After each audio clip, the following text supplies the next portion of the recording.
As a Minneapolis, I grew up in this city, and I really care about it as much as you do or anybody else. And the homeless and seeing the people on the streets has been really kind of disturbing, especially during the winter times. Because think about it, these are people that have the same lives as we do, Exactly. and if you put on your shoes, and you feel bad for those people. So that's the courage. I really appreciate you. As many immigrants see you as their voice in the city, or in politics, what's been the hardest part about representing a community that's often misunderstood or targeted? I think one of the bigger things that's misunderstood is that our immigrant communities want nothing more than what everyone else Hmm. needs and wants, right? Yes, Which are basic services from the city.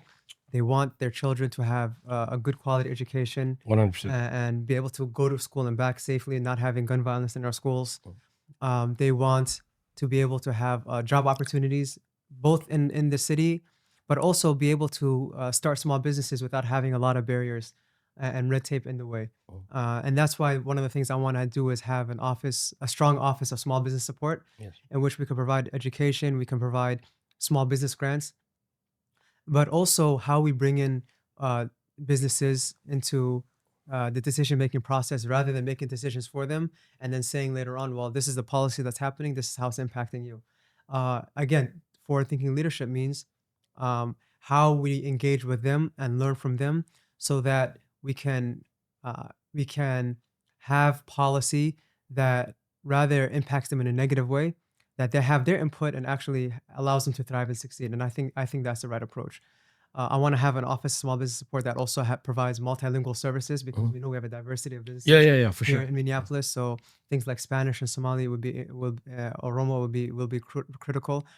I want to ensure that we have we know that our immigrants are largely working class and renters, Mhm. strong tenant and renter protections. One of the bigger issues we have is that we have a lot of out of state gigantic entities from California, Atlanta, New York Yeah, yeah. buying up large properties, right? Yes. And their interest isn't to keep people housed, it's to make a profit. And so we want to make sure we're keeping our properties in community hands and making sure that we remain a city that's locally owned, not bought out by venture capitalists out of state.